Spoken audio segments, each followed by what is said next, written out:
एक बार पुनः आप सभी को छठ पूजा का हार्दिक अभिनंदन। आज जागृति युवा क्लब के पंडाल में रात्रि जागरण को सफल बनाने के लिए क्लब के द्वारा रंगमंच नाटक का कार्यक्रम प्रस्तुत किया जा रहा है।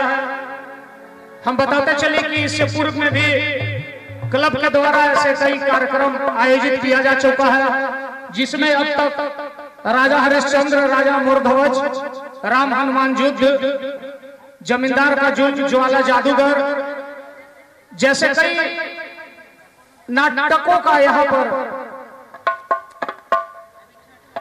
छठ के आयोजन में प्रस्तुतिकरण किया गया है। और उसी के फलस्वरूप आज पुनः इस बैनर तले इस रात्रि को सफल बनाने के लिए, चूंकि भूखी प्यासे माताएं बहनें, काफी लंबी रात ये कैसे बीते, इसके लिए क्लब हमेशा इस घाट को दीपों के जगमगाहट से हमेशा जलते रहे, उसी को देखते हुए इस तरह का कार्यक्रम किया जाता है कि पूरी रात हम लोग आसानी के साथ, पूरे धैर्य के साथ, विश्वास के साथ दीप को बनाते हुए हम सुबह कर सके। तो उसी को उपरांत आज यहाँ नाटक का प्रस्तुतिकरण किया जाएगा, जिसका शीर्षक है दहेज की राह राह राह राह राह। चूंकि इस शीर्षक से ही ऐसा समझ में आता है कि दहेज की राह जो आज हमारा देश और समाज का एक अभिशाप सा बन गया है। न जाने इस दहेज की आग में कितनी माताएं बहनें बेटियां को अपने प्राण की आहुति देना पड़ता है। जुलाई 2021 के आंकड़े के मुताबिक अगर देखा जाए तो 95% शादियों में दहेज की लेन देन होता रहा, जबकि 1947 में देश आजादी के बाद 1961 में इसे कानूनी अपराध घोषित किया जा चुका है। 2020 में अगर हम देखें तो 2020 में अपराध रिकॉर्ड ब्यूरो के अनुसार करीब 7,000 महिलाओं की जान दहेज के कारण जाती है और करीब 1700 महिलाएं दहेज से प्रताड़ित होकर वो आत्महत्या करके मर जाती है, मर गई, चुकी जो आंकड़ा ये साफ दिया हुआ है।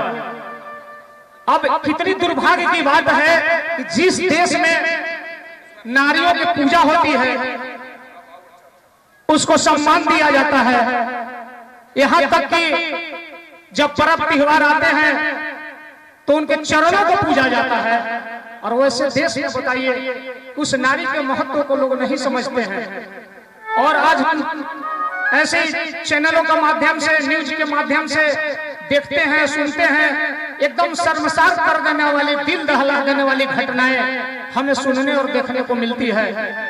कलेजा फट जाता है जब ऐसे घटना लोगों के बीच आता है। किसी के न किसी के वो बहन और बेटी ही होती है। तो इस तरह का जो आज यहां नाटक दिखाया जा रहा है ये दहेज के प्रति ही है कि कैसे एक गरीब पिता अपने बेटी की शादी के लिए कितना प्रताड़ित होता है और कैसे कैसी यातनाएं उसको झेलना पड़ता है। इस दहेज के लोभियों ने कितना त्रस्त करते हैं उस गरीब पिता को। वैसे भी भारत के संविधान में धारा 498A के तहत कानून के प्रक्रिया के तहत दहेज लेना कानूनी अपराध माना गया है और इसके लिए 5 वर्ष की सजा और करीब 15,000 रुपये का जुर्माना का प्रावधान है।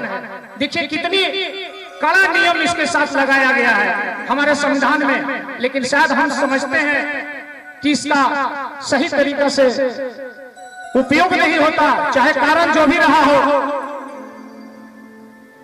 कानून के ओहदे पर बैठे जिसके हाथ में ये कानून है, पावर है, शायद वही इसको फ्लो नहीं करते हैं। हमें ऐसा लगता है कि जितने जो ओहदे पर बैठा हुआ है व्यक्ति उतने इस दहेज में लिप्त है। इसी कारण से ये हमारे देश का अभिशाप बना हुआ है। जिस दिन से अगर कानून व्यवस्था कड़ी हो जाए तो शायद हमारा सिस्टम देश का सुधर जाएगा और कोई भी बेटी को दहेज की आग में नहीं जलना पड़ेगा।